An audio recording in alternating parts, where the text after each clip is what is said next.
praise the Lord. God bless you. Thank you very much, Brother Puma. Thank you so much. Please, shall we give him a hand again? Thank you. And give a hand to yourself for being able to be here. At this moment, we welcome our facilitators to do their presentation. Thank you very much. Good morning.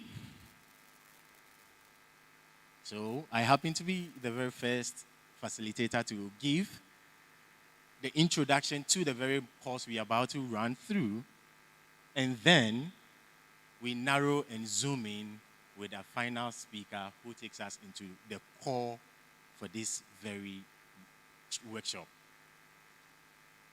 First and foremost, I'd want to say, yes, indeed, we need to say our soul should rejoice that we got the opportunity for such a workshop to be organized for us.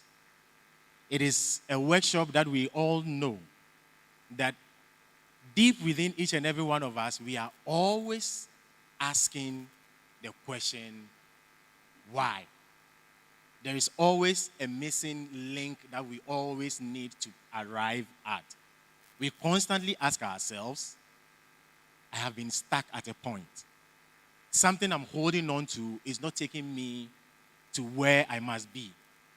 We keep asking ourselves, why is this happening? We constantly would go through the motion of feeling we are all alone and we are lost. Indeed, this particular workshop is here to drive us home to the full realization of that missing link, such that we can fully come to that inner awareness of peace and live to the very best of our abilities. This workshop is hinged on the very book written by our founder, Brother Dr. Ishmael Ninyako Blitete, named Inner Life Mastery. In this book, we just realize that for each and every one of us, at every single point in our lives, we've had the opportunity to take on beliefs, have related with some of our emotions, and even some of the communications that have come to us from our own selves have actually led us into points where we regret the action. Sometimes we feel hemmed in. We don't know how to come out and let the best of our abilities shine forth. I always say, limited knowledge of something means underutilization of its potential. This book addresses us on all that which contains us, all that which is within us that is playing a role in this life that we are living. So if we are to totally utilize to the best of our ability, it is therefore full knowledge of what is within us and how they are operating in us. So I suggest this book is a must-have for everyone, including those who are not here currently and are streaming with us online. I say, for you to know what is happening inside of you so you can live the best life ever, you need to take a copy of this book, Inner Life Mastery. Having given us a brief awareness of what this whole workshop is about, I would want to take us into the whole talk with my introduction. I have observed, and it's a reality for all of us, that humanity is just driven to first explore, second, conquer, third, seek control, dominate, and then to even hold everything within our control. It is our drive. If you would look around us, you would see that we've been able to conquer most of space. We are not knowing how many galaxies exist in outer space. And then we are still counting and going on. We seem always exploring, discovering new things all around us. But the question is this: out of all these, where are they all coming out from? This drive that controls us, it pushes us, it makes us restless. Even in our sleep, it is asking us to come up with new things. Where are all these coming from?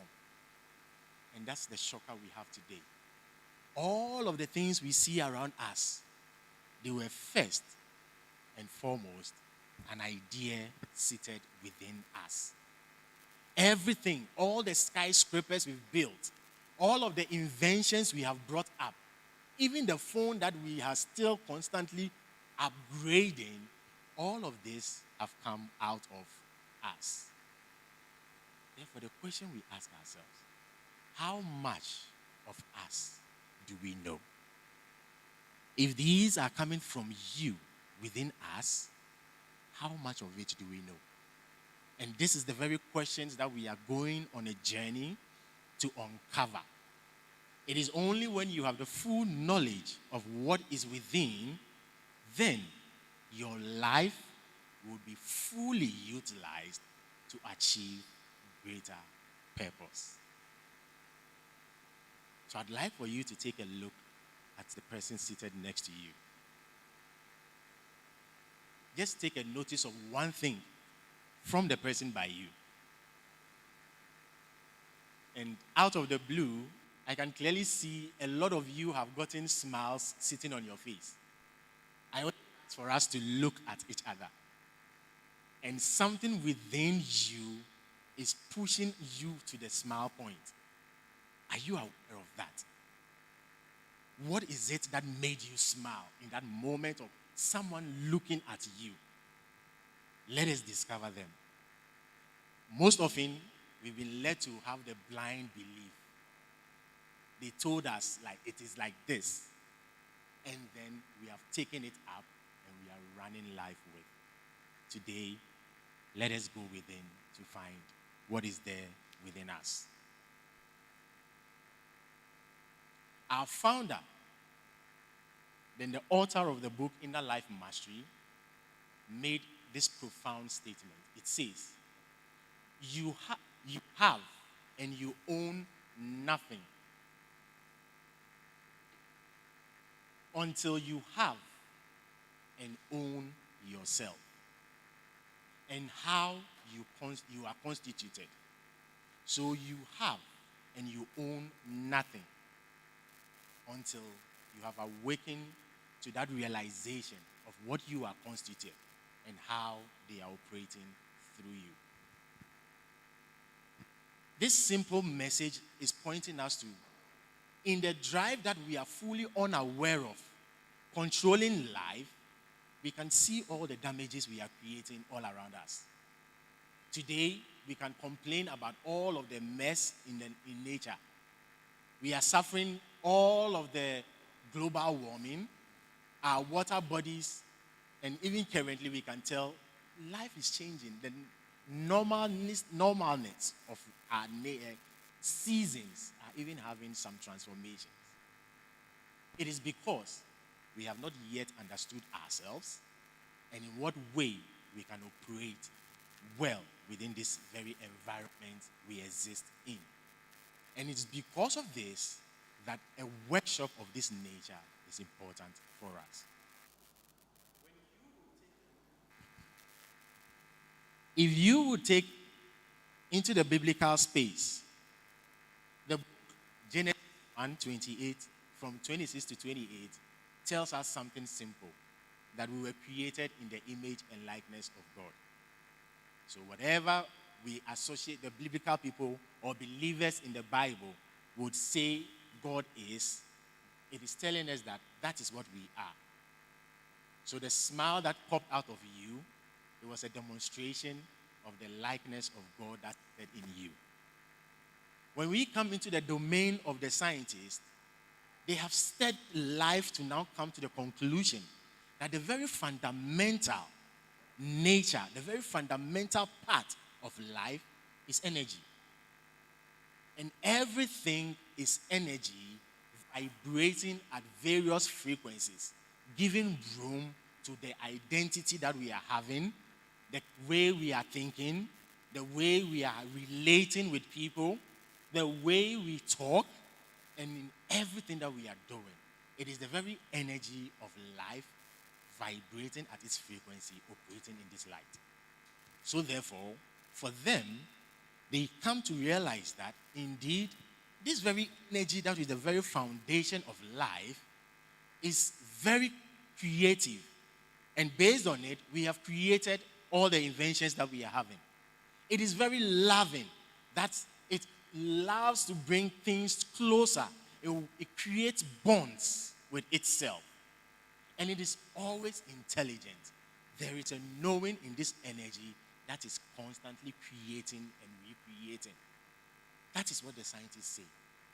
But the spiritualist, having realized that the very foundation of life is energy, we have come to state that this energy that is vibrating in frequencies, that is making things possible and bringing the very operations of us into being, this energy, which we say is creative, it is loving, it is intelligent, is what we call spirit. So the spiritual being recognizes that this energy the scientists talk about is our very make. It is the bundle that runs us. And in this bundle is what we call the spirit. And for the spirit to operate, the spirit demands and requires. The spirit is taking on the body for it to be able to express within this space. It is also taking on the various aspects of mind and emotions in order to operate here. We shall take these into one after the other and look at them. If you watch the screen right now, you can clearly see the image. The whitish image is a representation of the bundle of energy that is constantly operating through at our bodies, which we call the spirit. Right after the spirit, we have the body of the mind. This is the very space or the laboratory where energy is utilizing all of its resources to create the ideas that we begin to bring into full manifestation. In this very body of the mind are 4 compartments. These compartments we call first. The very first part is the conscious mind. Seated right now, listening to this conversation, we are engaged in this logical mind. I call it the logical mind. The conscious mind is in full operation right now. You are listening to every sentence I am making. You are computing its meaning. You are drawing conclusions. And you are taking out your own decisions based on everything I am saying at this very moment. In addition to what I am saying, you are hearing other sounds and you are picking other information and still working with your logical or the conscious mind to draw conclusions. That is its purpose. Right after the logical mind or the conscious mind, we have our subconscious. The subconscious mind is what we call the automatic creative motor. It is automatic. It only manifests or crystallizes everything that is programmed into it. So, the new thought people who get us to learn about affirmations, it is for them to program into our subconscious mind the idea that is created within that particular affirmation that you keep citing over and over again, in hope that it would go into your subconscious mind and begin to create and crystallize itself from there. Our subconscious mind is very much awake, active, and lively, oftentimes when we are sleeping. Because at that particular point, the logical or the conscious mind has been given room to rest. And then they take over and begin to create everything that is in there. So if you are the type who consciously are thinking of how to harm somebody, how things are negatively going on in your life, how things are messed up for you all the time, what you're doing is you are finding ways and means to program into the subconscious mind these words that you keep saying. And once they are there, they only know how to manifest. That is how they are. It doesn't think of, oh, this one, it won't help you. It would just manifest it for you, just as it is. A part of the subconscious mind is what we call the unconscious mind. This particular mind only sits and stores information about events. That's all it does.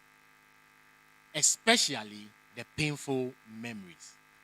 The very things we are eager to forget about are all saved and stored in the unconscious mind. And there, you have all the challenges. You entered into an emotional state. You did an activity which you regretted so much. You could never remember this particular activity again. The unconscious mind becomes the place where you file it. And here in Ethereum Mission, during soul processing processes, we get to unlock these areas and attend to these stored memories which have the tendency of harming or sending us on wrong tangents on our life journey. And finally, in the mind space is our superconscious mind. This mind, very little is known about it, but what is very clear to us, our intuitions are always emerging from this very space. The inventions that we have come up with, the wonderful phones, they are all emanating from that particular space in our minds. So, in this very place, we say this is where spirit is in full connectedness with the universal spirit of life, which we call, or Christianities or religious people would say, God. This is where we are having that connectedness with the Spirit of God, and then we reveal it in our lives. Having spoken about the mind, I would skip the emotional body and allow the next speaker to tackle into depth the emotional body while I take a look at our senses. Truly, we are always responding, generating responses based on the information that the senses are always communicating to us. Your eyes would look at that slimy looking algae and generate from you the expression of, this is ugly. This is not nice. This is not favorable. But if we were to know how important the very thing we are saying, it is not nice, it is ugly, it is not favorable, has full impact on our lives, we would rather smile like the smile we put on when someone was looking at our face each time we look at them. We have seen, heard things, and then we have gone into outright rage just because someone used a derogatory word against us. You went to that party. You saw the wonderful food spread on the table. You tasted one bit of it, and the taste was just, Then you entered into the space of, let me taste all the other ones to see how sweet they taste. Maybe they might even taste better than the first one I tested. Then you go on the spree, eating every bit of it, and then you end up having your stomach overfull, and then the discomfort begins. The very response that the communication of the senses give to us is led us into so many challenges. How about our nose?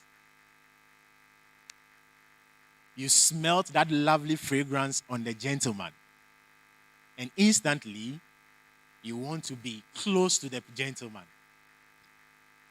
In even that space, you might even forget some of the ugly issues that you have encountered with the gentleman previously. It clears your mind of any other thing. And all your response is that I must be in his company. Based on our senses, a lot of relationships have fallen into coma. Based on our senses, a lot of decisions we have taken has led us into a lot of challenges which we can't come out of. Today, awareness of all of these is for us to now come to realize that if my senses are communicating information to me, I, as the spirit, operating through the senses and then the mind, what must be that true identity of me that must come out? This is where we are bringing each and every one of us to. The awareness of what is happening in your mind, the awareness of how your senses are constantly generating your responses and reactions, now brings you into the full awareness, which we call the inner life mastery, where you are able to now assess in and through every response that is being generated out of you with a question that, is this revealing the reality that is me? Is this showing that energy that is creative, intelligent, and loving that I am? Is this response about to come out? Is this information I am receiving? Are these all revealing the truth of me?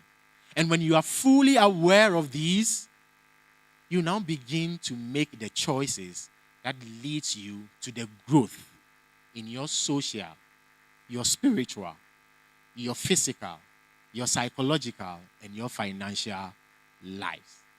It leads you to now recognize that in the seemingly events that are happening all around me, there is one divine constant that is me and you that is supposed to shine through that. Unaware of this, we are constantly shackled. Now the question would be, if indeed these are all we are supposed to know, science is telling us that the very source or the fundamental point of us is the bundle of energy. What is the proof of it? Here in it, our founder again introduced us to that particular simple but powerful way or tool we use to discover who we truly are. We call it soul awareness. Soul awareness is a technology that is bringing you to the full recognition of what you truly are and how you are operating through these mind, the feelings, and then your senses. It allows you to now go into the full awareness and practical experience of first recognizing that each time we make the statement, my body, there is a certain mind that is owning this body and it is calling it my body. When you are going through an emotional state, you say, I am angry. What is that I that is saying it is angry? It allows you to journey through observing the environment, noticing that the I that you are, which is your spirit, the bundle of energy, which is your very foundation, is identifying things within its environment. It is progressing also to also experience the sensations you create in your body. If someone touches you right now, you say, oh, I feel someone has touched me. Who is that person that touched you? Or who is the one that is feeling that sensation of the touch? It is the very spirit within you. Then you look at the thoughts that come into your mind. I am thinking tomorrow I can buy this new car I have been planning and saving for? Who is that I that is doing the thinking? The moment you come to the realization that there is a certain I that does all of the events, all operations happening within you, you now come into full alignment to the realization that your very core is the very energy, the bundle of energy that scientists are saying is vibrating in the frequencies that is making you execute and act the way that you are.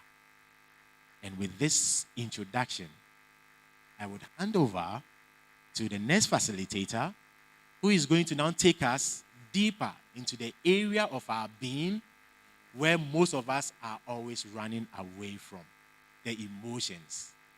We seem not to know how it is generated in us. And when they come, sometimes we love the experience, and the other times we just want to run away from them. Today, this is the knowledge that is freeing you to be the best that you can ever be. Thank you for listening.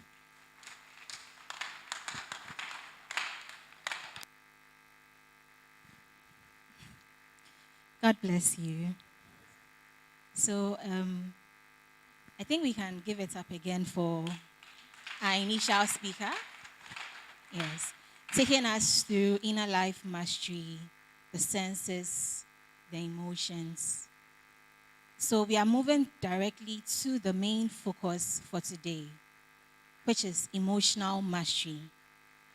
Emotional mastery. So on the screen, you see an image of a coin showing the two sides of the coin, talking about the polarity within life, the opposites within life. Now imagine that you woke up today and the only thing that you saw was the sun shining. No day, no night. The sun always constantly shining. Think about how that would be like. Or imagine that you are awake, you are unable to sleep, right? You bear with me that sometimes when you even lose a few hours of sleep, you can imagine how the body feels like. You feel tired and all that. So imagine, right, that you are able to just wake up each day and you can't even just sleep, right? That means there's only sleep, there's no day, there's no night, or the rain is constantly raining.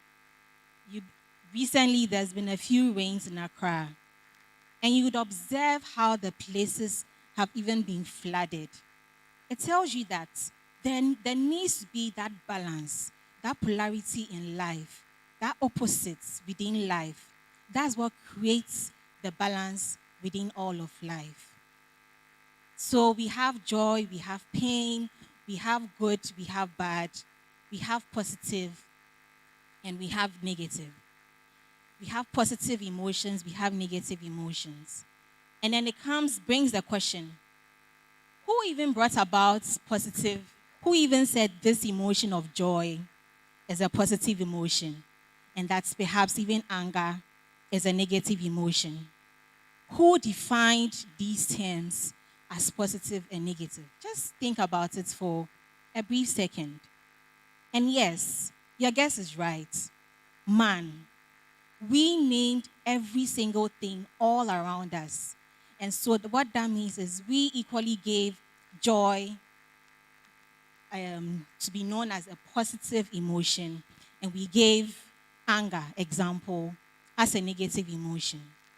So now what this brings to your mind is that if man is the one that gave names to all that we see, the chairs you are sitting on as even chairs, this object I'm holding called microphone, if we are the ones responsible for the various names of all the things that we see in life, what that means that man, us, we can equally decide to rename or define the meaning of certain words and how we use it.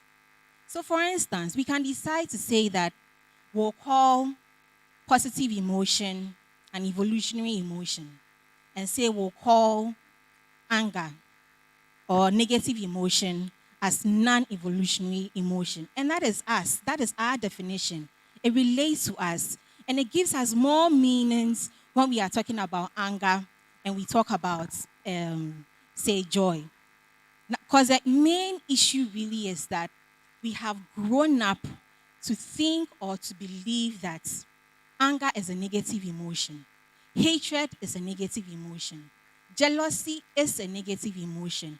So much to the point where we feel these emotions are even unwanted. Woe unto you if you express anger as a child or even as adults. And it's okay because that is how, or that is what we have been taught growing up, that these emotions are not wanted emotions. They are not good or evolutionary emotions. To the point where sometimes you find people even going for going to visit the psychiatrist because I am angry. I don't get why I am feeling overly angry, overreacting, to that point. And it's because we have allowed these emotions to use us to the point where we don't even have control of the emotions that we express. So it is not to say that seeing the psychiatrist or the psychologist is bad, no. But it is to say that you are not in control of your emotion to the point where you need help from someone to come and help you manage your own emotions. That is what it means. And so it brings us to mind that we know that everything in life is purposeful. Every single thing in life is purposeful. We talk of an awesome God, a creative God, intelligent God. Do we really think that this all-knowing, all-purposeful God will create junk, will create something and say, this is waste, or this, no, we don't need this? Do we think that God in his all-knowingness will say that I'm going to create a negative emotion or create a feeling called anger and just say that this I don't want, but let me just give it to my people? No. What that tells us is that positive and negative emotions are for our own evolution. There is a main reason, there is a higher purpose that the Creator has put in us, positive and negative emotions. What we will be choosing to call from henceforth evolutionary and non-evolutionary emotion. So a pain, for example, once you are able to look at emotions from that angle, then you know that a pain will be a signal of something that you need to avoid. If there's a light or there's a candle here and I am to put my hand in the candle, can you imagine what will happen if I don't feel the emotion of pain? That means I'll get burnt because I can't feel anything. My hand will just be in it and I'm not feeling anything. So when we are experiencing pain, when we are experiencing hurt, it's a signal for us to avoid something.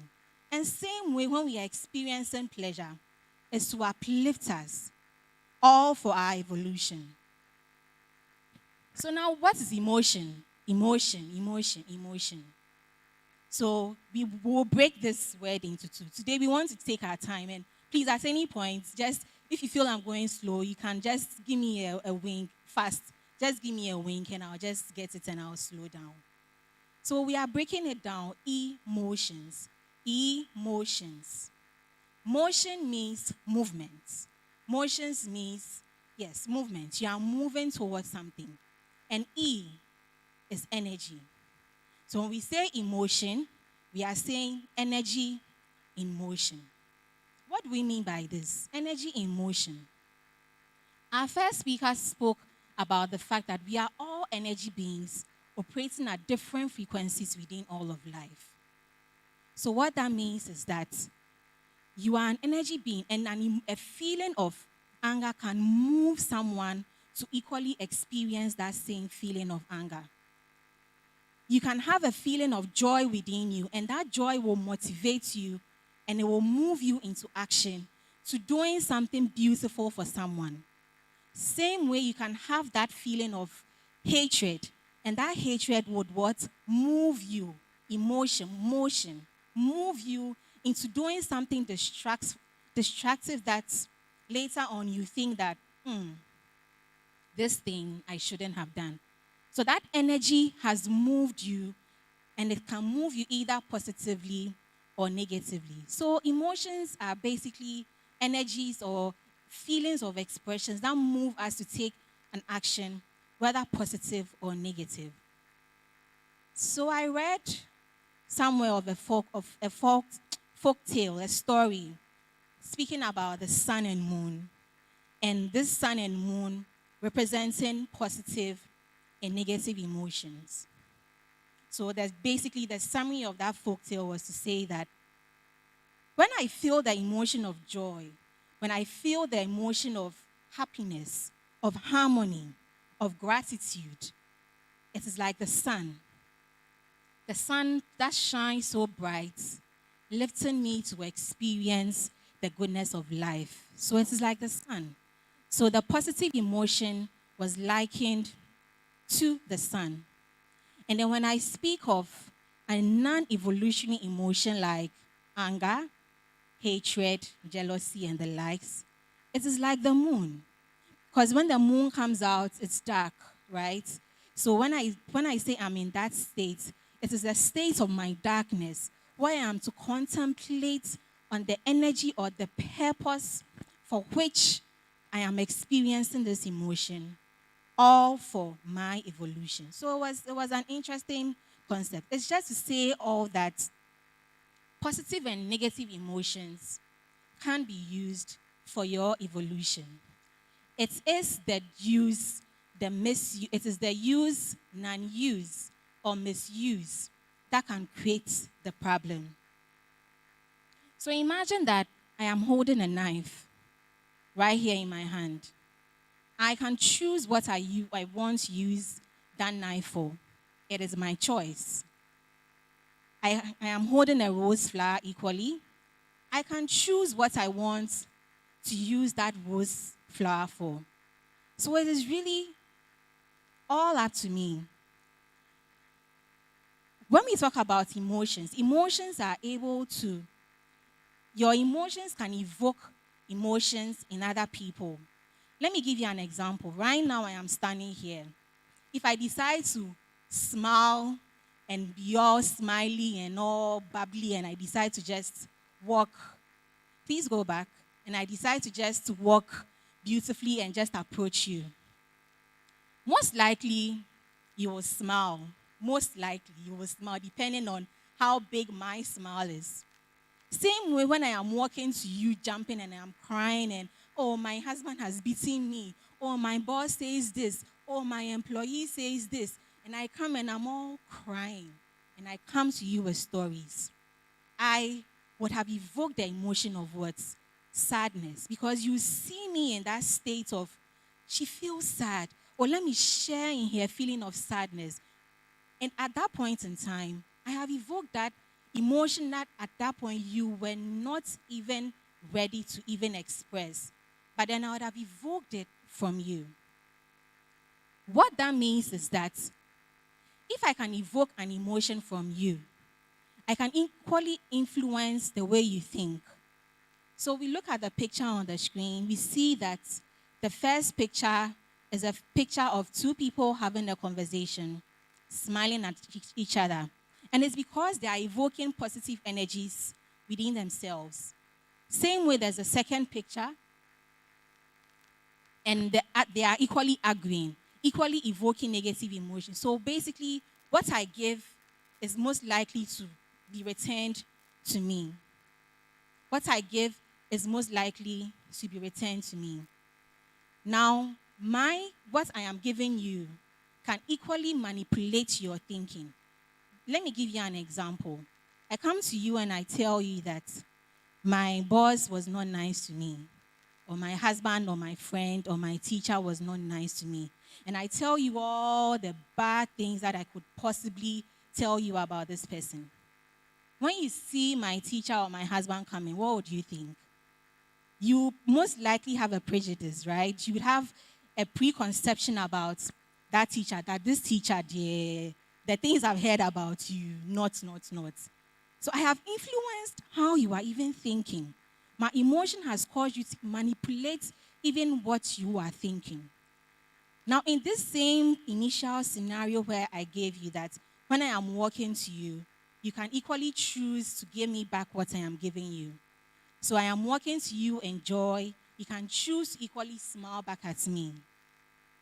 That same way, what that means is if I have the choice to choose to return a good emotion when I am receiving a good emotion, what that means is when someone is coming to you angrily, you are in power, you are in control to decide that I see this person walking to me angrily, but I, master of my emotions, I am choosing that no, I am not going to vibrate at that energy frequency of this person. I am going to choose, or I am choosing that this anger, I am going to meet with love.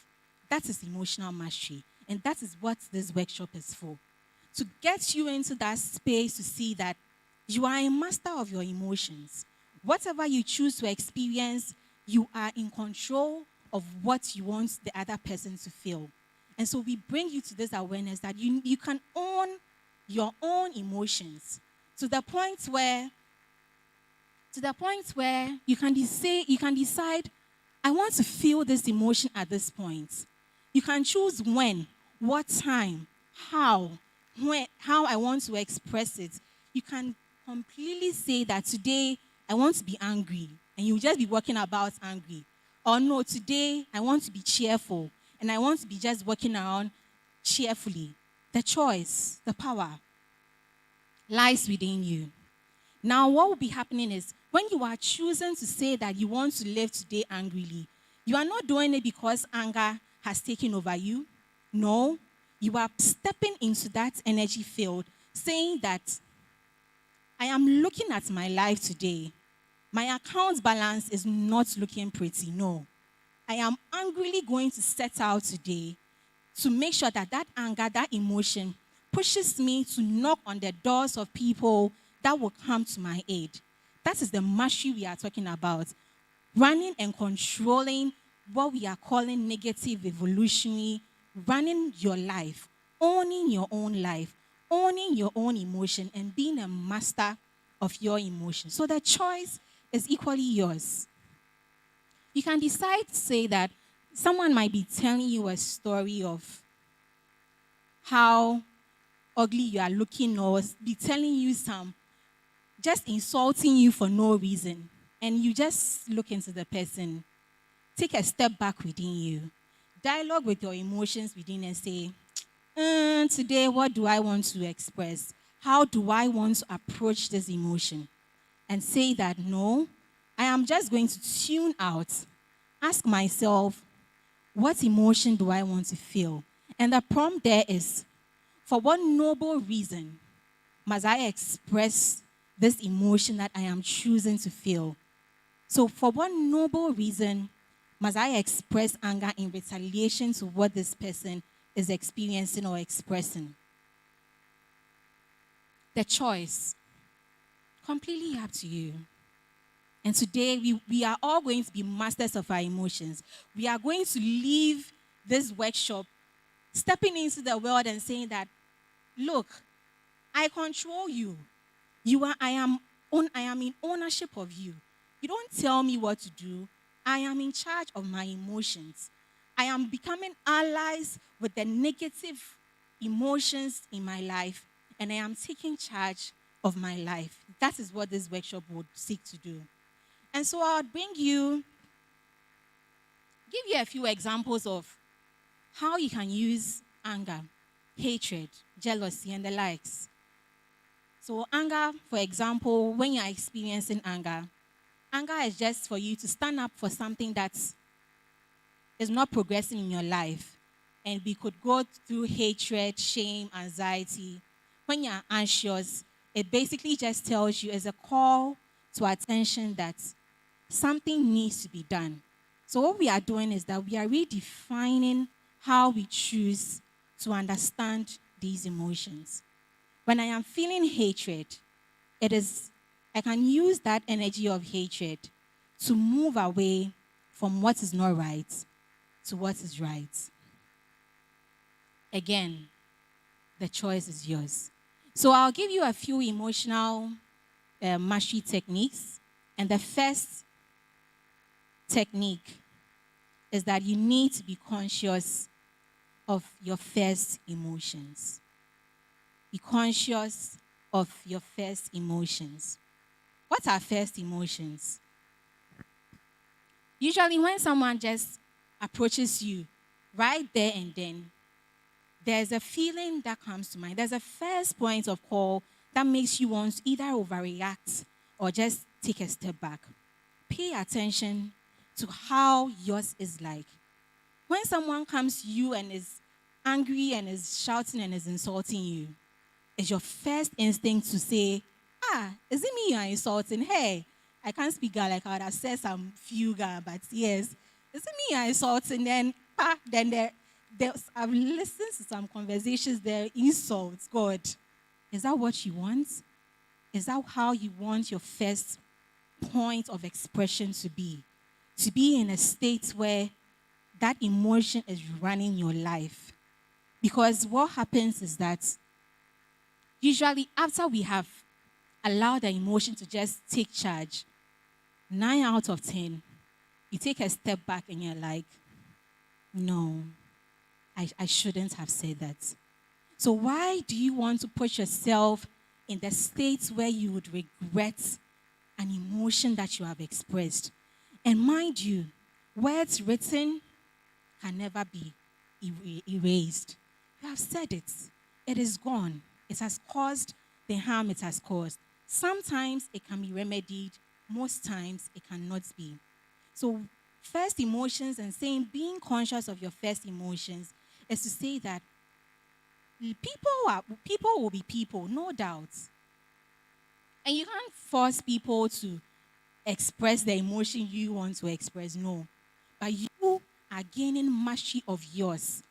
You are gaining mastery of your own emotions.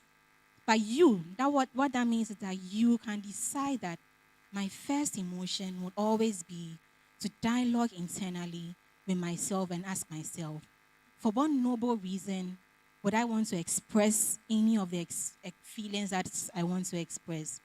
It takes time, but it takes practice as well. The more you practice it and the more you are conscious, that's why the key word here is consciousness.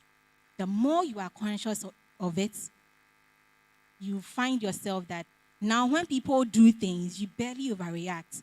Someone will ask you, I'm talking to you. You know, it's like they want to get your attention that I am talking to you. Overreact and let's get the tete-a-tetes going, you know. But you are in mastery. You are determined that today, I'm just going to be happy. Insult me, I'll stand here. You, when you're finished, tell me, I'll just walk away. The other person would even feel stupid. That is the power we want to give you in this workshop.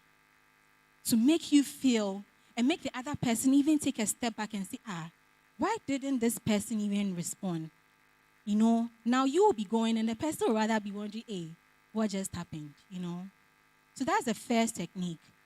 And then the second one is, let's give a list of all the positive things that have happened, all your achievements, and just relive it. You know why we choose to do this? Like attracts like.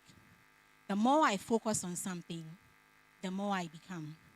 The more I say I want to feel good, the more life just finds ways of bringing me to experience this goodness. So I have achieved, I have gone to school. I have achieved, I have gotten my certificate. Oh, I have gotten a first job. I am being paid well. I am earning salary. I am the manager of my branch. I own my own boutique. I own my own shop. List all the achievements. And time to time, celebrate you. See, some of us, and I am guilty sometimes, some of us struggle to celebrate our own achievements. This one is not like you're boasting to someone, no. Look yourself in the mirror and boast to your own self. Feel good about you. Put yourself in that energy frequency that when you walk out, You are just a light. You bring light to the room because people are seeing you and like, hey, this smile. People just want to get close to you. So celebrate you. It's not to say go and stand somewhere and say all the things you've achieved, no. But you are celebrating you and restating all your achievements to your own self and making you feel good and live in that energy frequency of positivity and evolution. And then the third one is you need to rehearse your emotions. Rehearse your emotions. So how can we rehearse our emotions? We can choose certain responses, right? So we can choose certain responses and say to yourself that I will fully accept and embrace my mistakes and embody their learnings. Sometimes when we do something and we're like, hey, this thing, I shouldn't have done it. It's like you are living in regret. That feeling of regret. But now you tell yourself that, no, I don't want to wallow in this state of regret. I am choosing to accept my emotion, my mistakes, and I am moving on. Or you could also tell yourself, I make time to acknowledge and listen to my feelings. So all these are ways that you can get your own. These are only guides. You can decide to use whatever works for you. Because what works for me may not necessarily work for you. But the point is that you need to create a desirable emotional space where you are in charge of how you respond, whether positively or negatively. Again, the choice really is ours. And so we are wrapping up on this. And I'll leave you with a quote. I like this quote a lot. From the Inner Life, from Brother Ishmael Tete, founder leader of Ethereum Mission. It says that inner life mastery is achieved when you, as spirit, have full access to your inner world of your thoughts, your feelings, your senses, and your physical constituents, and effectively evolve with them. Again, inner life mastery is achieved when you as spirit have full access to your inner worlds of your thoughts, feelings, sensorial and physical constituents, and effectively evolve with them. Your emotions, positive or negative, are only allies. They are not your enemies. Life doesn't create junk. Life never creates waste. Put yourself in that space where you will step out each day saying that I want to feel joy. And the more joy you express, the more joy you receive, the more opportunities that abound onto you, because you are always in that state of life is happening as my life. And so I am cheerful and I am happy. So with this, thank you and God bless you for listening. Shall we do it better? Shall we do it better, better, better, better?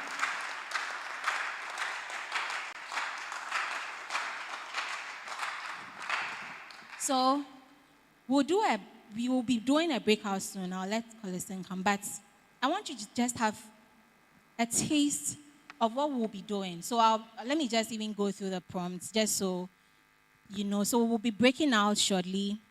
And these are the prompts. But Visio, can you make it a bit, I don't know if you can. We'll share the material, so don't worry. So we'll be doing 2 exercises, very short. The first exercise is about you listing 2 of your dominant negative emotions. Assess your own self. This is an individual work. So don't worry. You don't need to come and tell me that your dominant emotion is hatred. You know yourself. Just list 2.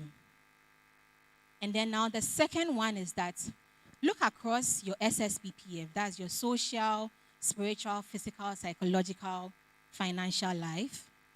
And just identify what do you want to achieve that is not working for you. So for example, if you want to work on your financial life and maybe you are not making money, So you want to make money. So that's where you are lacking, right? You just say that, okay, so I want to work on my finances are not doing well. So what's in your life is not working that you want to work, basically? What's in your life is working that is not working. So that is the first two exercise, individual.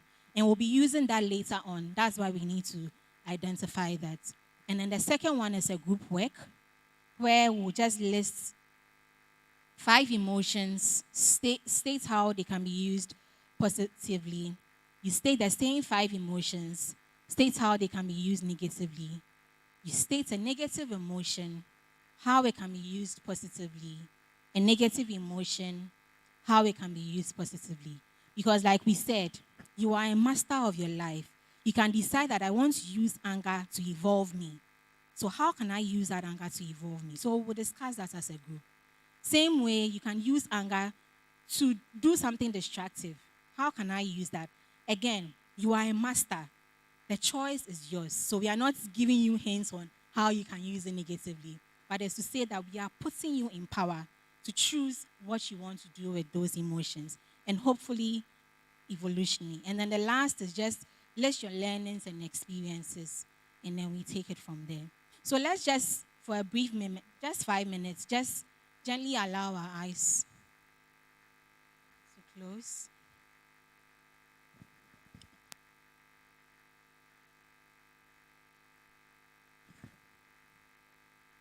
So just gently allow your eyes to close. Just feel you completely relaxed.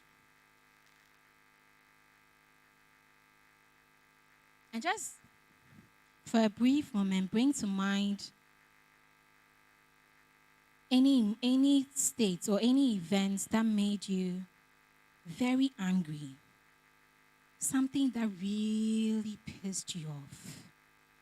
Just bring to mind that event, just one. And continue to describe this event.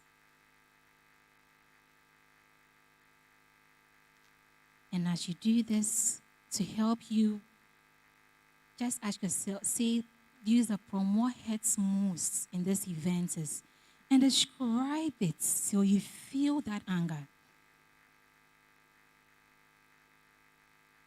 Spend a few seconds to describe and feel this anger.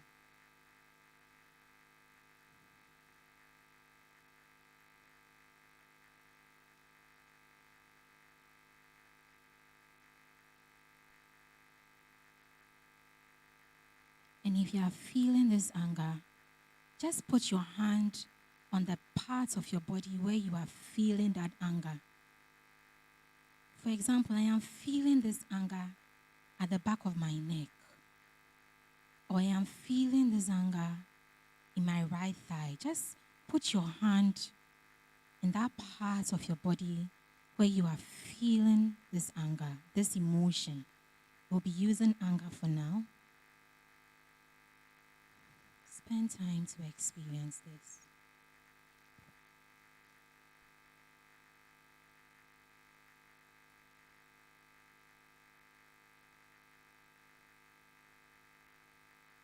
So just put your hand out where you are feeling that. And if you are feeling this, you can just, if you've identified it, you can just let your hand go. And just continue to just feel this anger. And as you are feeling this, just state, I am angry. I feel angry, and feel this anger.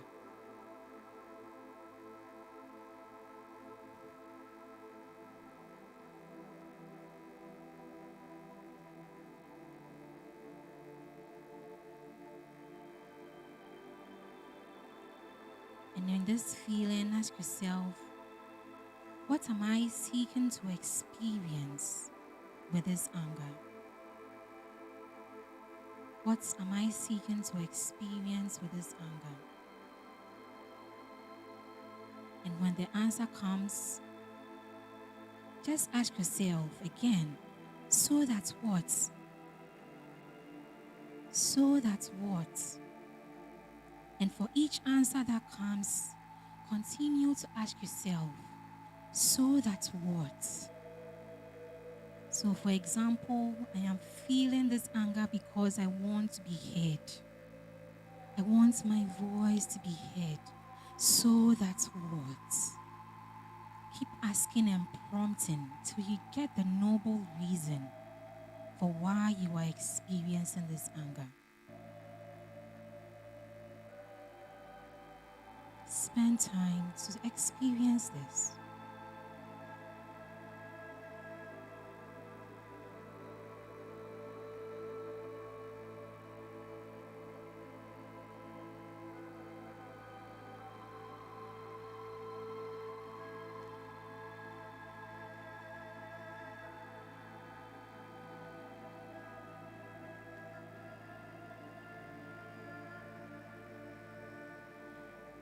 And then you ask yourself that when this noble reason is accomplished, what would that feel like? Now, if this feeling will feel like excitement, just see that excitement and move that feeling, have that feeling of excitement at the place where you initially felt that pain of anger, that part of your body. And see this excitement flowing through that body parts, feeling the anger. And feel that anger completely dissolved. Asking yourself, in what ways can you use that anger to achieve your noble goals? So again, you use that point, that feeling of anger, to ask yourself, how can you allow these noble thoughts, this noble reason to be accomplished? And just experience this.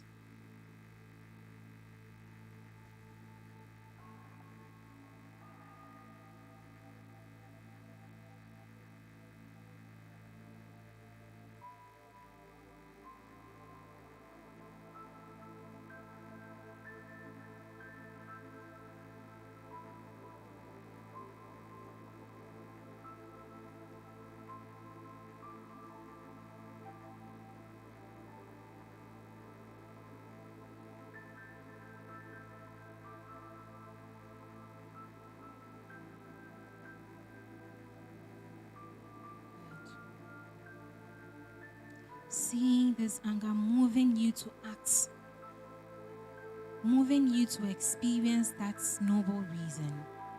Feel you excited knowing that that has been accomplished. And in that accomplishment, we ready ourselves to come out from the meditation.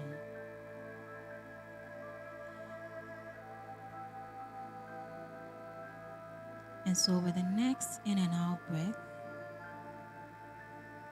gently allow your eyes to open.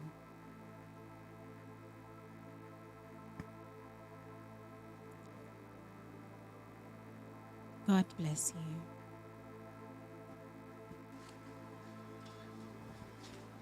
God bless you. Do you feel what I'm feeling? Are you refreshed? If you are refreshed, please give her a hand.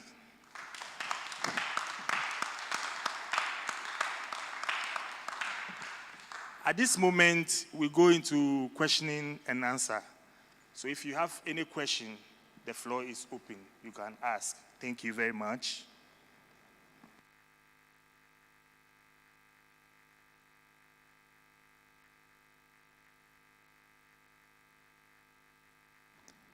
God bless you. Let's give it up for them once again.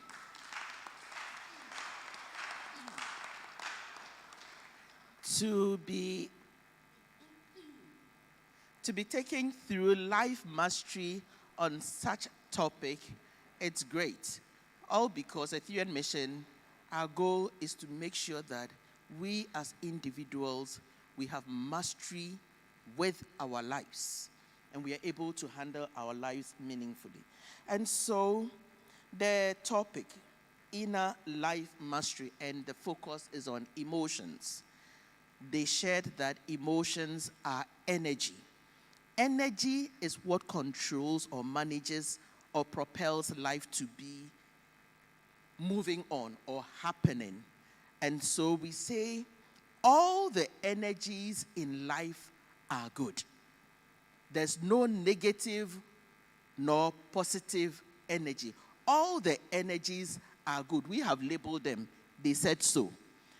Again, what is important is how you use the energies available. Fire can be used to support you. Fire can be used to destroy yourself. Okay? And so, how we use the energy is what is important in this workshop. So, with the energies available, we work with the energies.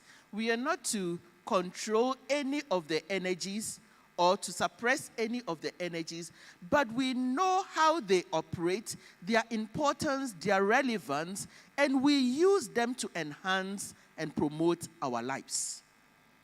When we look at the energy of anxiety, somebody would say, I am mostly anxious, I'm stressed, and so it's giving me sickness. And then you go to the therapist, like she said, so that you're supported. Anxiety is a necessary energy in our lives. How many of you would want to go through anxiety? How many of you would want to go through anxiety? There's only one hand out of the many here. 2, anxiety is simply telling you that you are anxious about something. Why am I anxious? It is an invitation to you to give attention to something that is possibly not working right.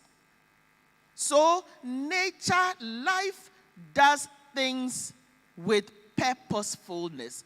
All the anxiety, did you go and invite the anxiety into your body? It naturally comes. When you get joyful, do you go and invite the joy too? It naturally comes. So when there's anxiety in your body, it is natural. It is only prompting you that A, B, C needs attention. Give it attention. And when you have given it the needed attention, you realize that the anxiety goes. Now, let's say anger. Most of us get angry. Anger gets us. But we can use the energy of anger. You are going through a state in your life. You can say, no more, never again will I allow me to keep on being this lazy. You can be angry at yourself for constantly being lazy, and it is making you fall short of your potentials or your progress or your success. So you can use that anger. It is not negative. It is good. God created it. So it is good for you.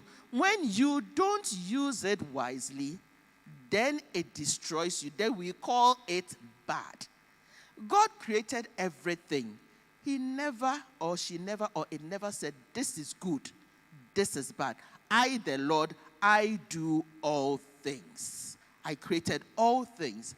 But we, possibly having known much better than nature life, we have described some things as good and some things as bad. And because we don't know how to use the energies, they rather use us to the detriment of our lives. And so, again, let's say envy. How many of you would want to be envious of people? How many of you? But we do get envy.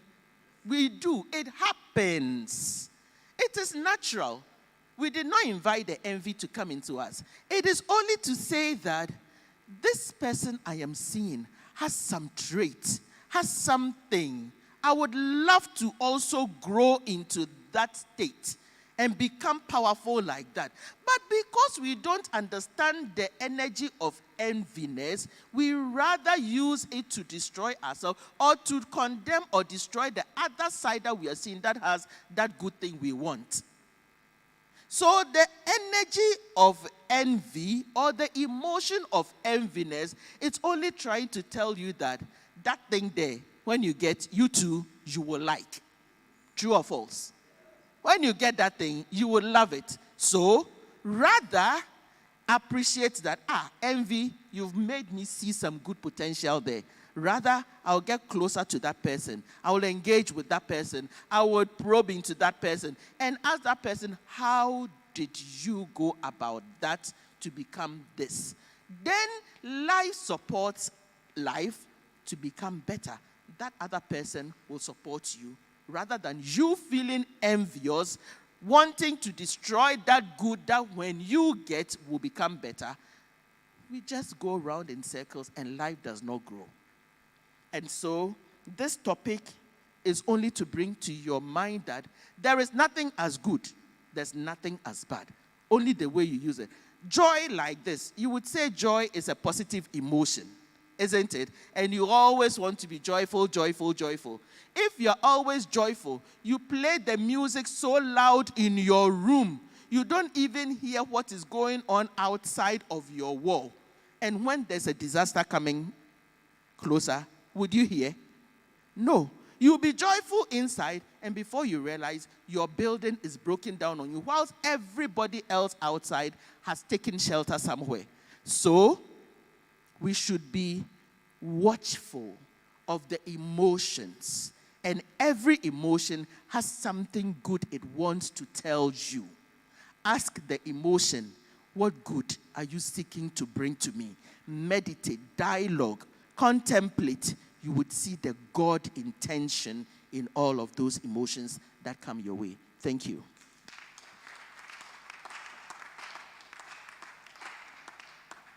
We can do better. We can do better.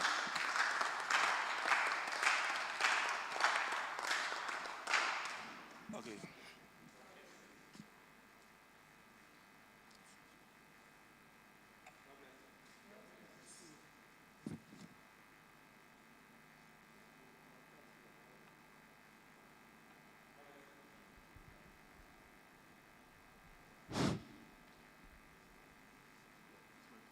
God bless you.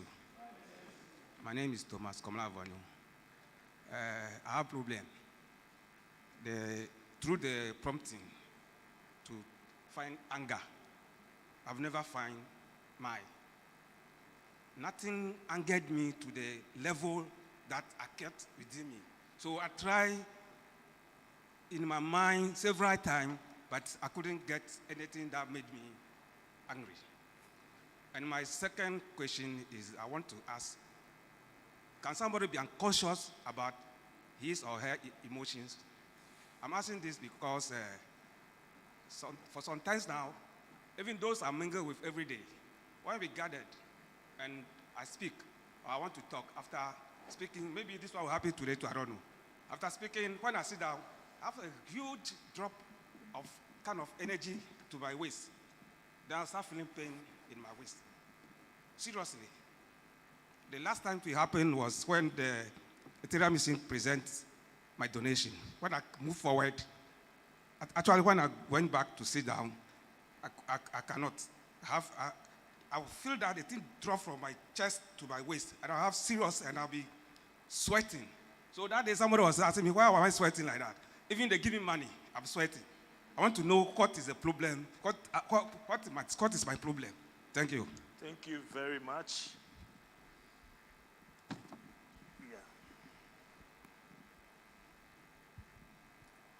Your name and then your question. Yeah, my name is Atro Fosu Nkrumah. I think both of you, or maybe all the speakers have said, emotion is energy, emotion. And energy vibrates at a certain frequency. What is frequency? Thank you. Thank you, thank you, thank you. Okay, God bless you. In trying to answer our brother's question, he mentions he doesn't find anger within themselves. One thing that I'm very certain of the human nature is that, and she mentioned it, the way we label things. There's a chance that within you, you might have renamed anger into something else. So the word anger does not resonate in you. It might be another expression that you have, oh, as for this one, is this. So let's try to look out for. Anger usually wants you to change something, to fight against a norm. Look through you and find out what is that emotion that always pops up in you that says, as for this thing you are doing, I don't like it. That is your definition of anger. Look out for those particular ones. Possibly you might have filed it under maybe hate. I'm not too sure. I'm just preempting. But you might have filed it under a different definition for yourself. In effect, all of us here, we found a way to rename things that we are even not aware of. Most of them, when we encountered them at a much younger age, we ran away from them. And because we ran away from them, we have given them new definitions. This is something I will never go close to. This is something I never want to experience. So because of that, our mind will not be picking exactly that this thing is anger. It sounds differently to us. When we have, especially dreams, when you are dreaming, a lot of these emotions have pictures that they show in our mind. And it looks like I'm having a nightmare. It shows that way. I want you to take your time, assess your life, and look at, this is the nature of anger. It says something must not happen. It must change. It must stop. Look at your life and find what is the name you've given to that attitude or that emotion specifically. And then you will know that that is the anger that is operating there. Thank you very much. And then your second question, if I tell you, any of us here will be able to tell you what that energy that is dropping in you is, it will be a lie. Because it is an individual experience. When I shared about energy, energy is flowing everywhere. It is what is making us do things. But the same energy, like the fire, which is used to prepare food for you to enjoy, can be the same fire that is being used to cause havoc. So it can happen and flow in any dimension, but you specifically, you need to assess yourself. What is it that makes this feeling happen? When does this occur? If it occurs, what is it that it is seeking to do? When you have answers to this, then you begin to master that energy that constantly drops into your waist and makes you sweat. Then you can use it instead of it using you to sweat for people to wonder what is happening to you. So it is your opportunity. Begin to question it. When do you happen? Why do you happen? What is your purpose? Tell me and let me know how to use you to achieve greater good. Thank you very much. Thank you very much. Okay. Now, in the area of frequency, we know in the battery, right? You know the battery.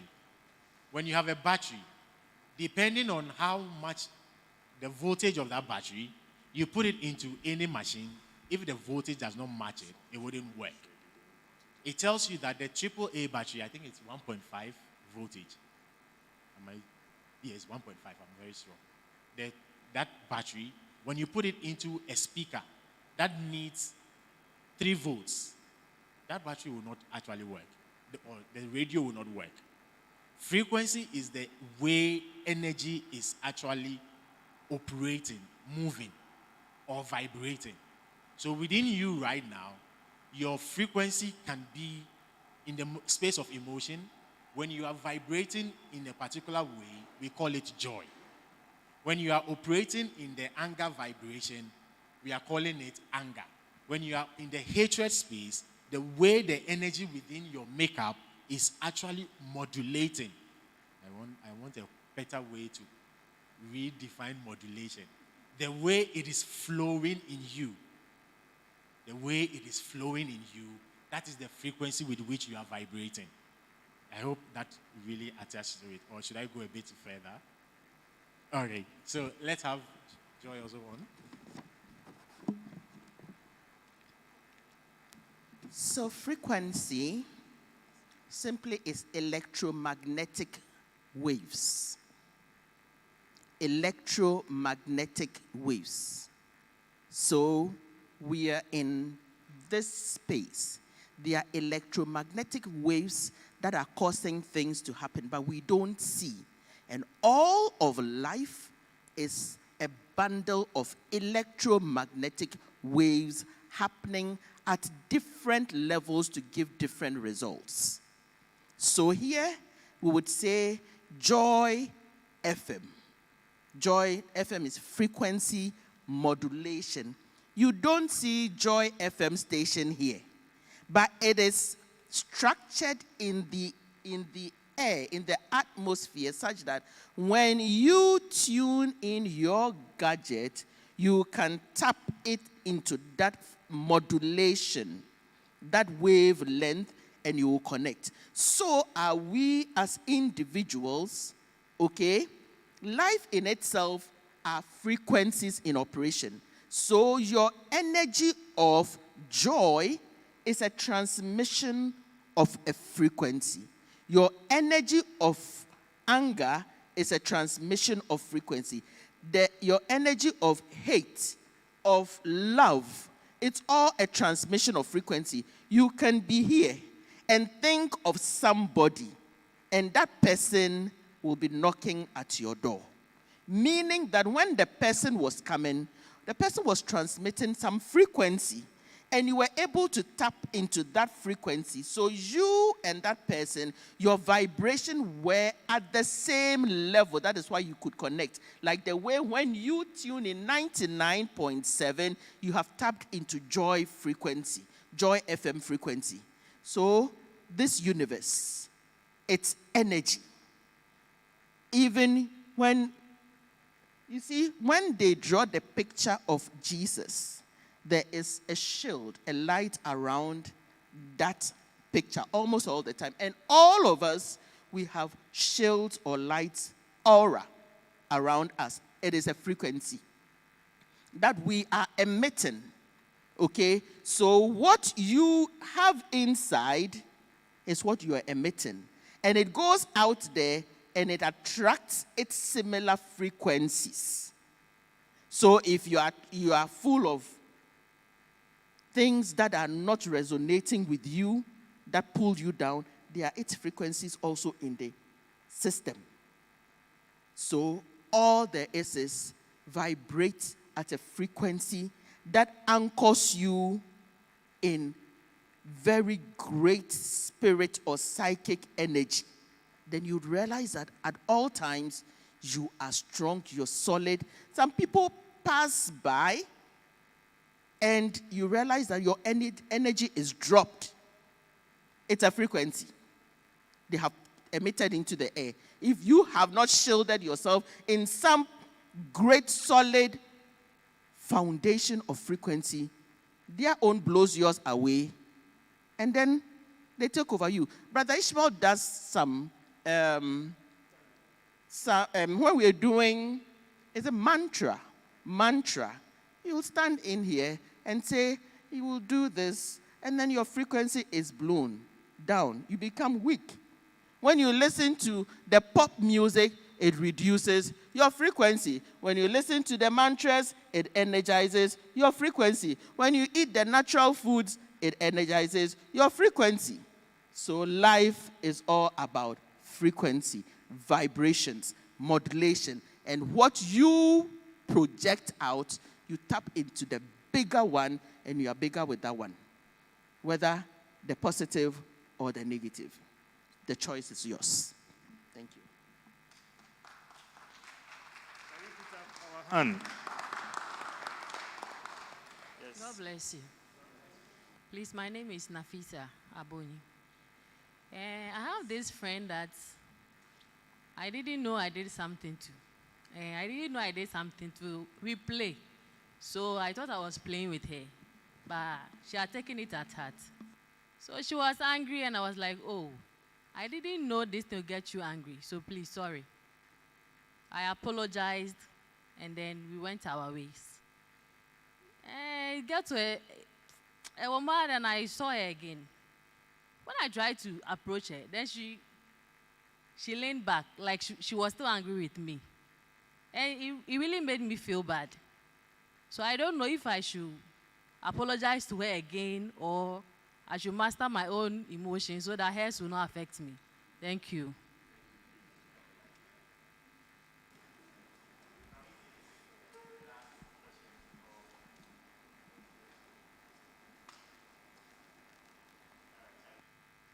Okay.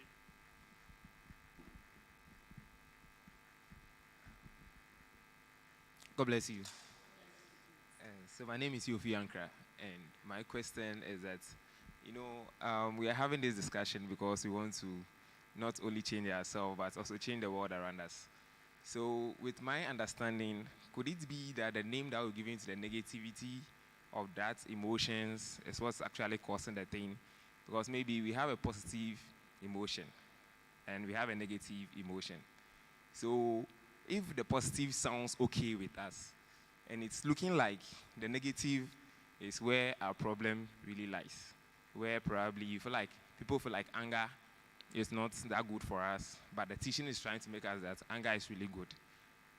Is there a way that we would have to redefine the negative emotion to something that can suit you? Because I'm thinking that when it is redefined and it suits you, you no more think of it as a bad thing. I don't know if my question is clear, but that's what I really want to ask. Thank you. Thank you very much. All right. To answer, is it Nafisa? Thank you very much. Nafisa, in the presentation by the second speaker, she made mention that emotions can be used to influence. In your experience, you clearly understood that she's still angry with you and you felt what? So the person has made you aware that you are not in control of your emotions. They just made you that. So for you, it is for you now to go back, sit yourself down, and begin to dialogue with all of your emotions. Let them know when you want to use them, how you want to operate with them, so that when an occurrence of this nature comes to you, your first point of call will not be feel bad, but to rather pay attention to the emotion that is being sent to you by your friend, and then say, I choose what to respond with, which emotion to respond to this particular person. Let's do a practical session. The moment you were feeling bad, it affected your thinking pattern. If you were having any form of positive thoughts that you wanted to have a discussion or whatever it is with the person, it automatically changed and you started thinking way offline. That is how the person has manipulated you and moved you out of that center that you are supposed to be. So take control. Watch that, oh, she's trying to make me feel bad. But I am choosing to let her feel the love that I want to share with her. So you go in that space and you begin to act and think in ways of making her feel the emotion you wanted to feel in that moment. That is you taking charge. Thank you. Okay, so Yofi, to your question about redefining what emotions are. So earlier in my submission, I actually stated that words and what they mean is totally up to us. So we even agreed, and I mentioned that here as a group, we can decide to say that we are redefining positive emotions and calling them as evolutionary emotions. And then we are redefining negative emotions as non-evolutionary emotions. So what that means is that when you are in a state where you are feeling something that is not making you experience the highest you that you know of you, then you can decide that this is a call to action For what reason is this emotion coming at this point? For what noble reason is this emotion expressing? So then you get to identify that noble reason. Because like I said, all the emotions is for our good. So what is the good for which I am experiencing this non-evolutionary emotion? Then from that point, you own and you become a master of your emotions. So yes, we can redefine, and we have actually redefined it in this workshop. Thank you. Shall we give it a hand? Oh, you can do it better, do it better, do it better. At this moment, we'll have a musical interlude where we break into sessions and then we go into our workshop. Thank you very much. So we'll be breaking out into, we can do 3 sessions, 3 groups, sorry. So we'll break out into 3 groups. The breakout is just for 40 minutes. So by 12:40, we should be back. By 12:40, we should be back. So, how do we do this? 1, 2, 3, 1, 2, 3. So we start. Just count 1, 2, 3, 1, 2, 3. Ms. Nkrumah, please start.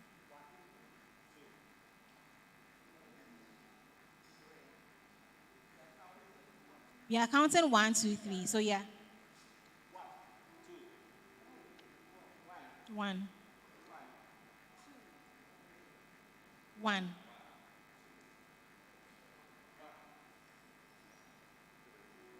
No, you're not part. 1. No, you. Michael, 1. 1. Okay. 2, 3. Okay, so all the 1s, you can sit here. All the 2s, you can sit in the middle. The 3s, you can sit at where the kids. Just feel comfortable. And then we'll have facilitators. So you would receive the workshop materials. So Shelley. So please, just play them.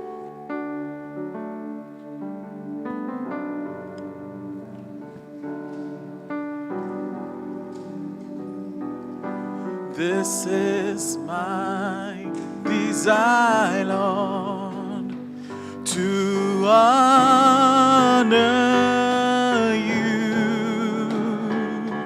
And Lord, with all my heart, I'll worship you.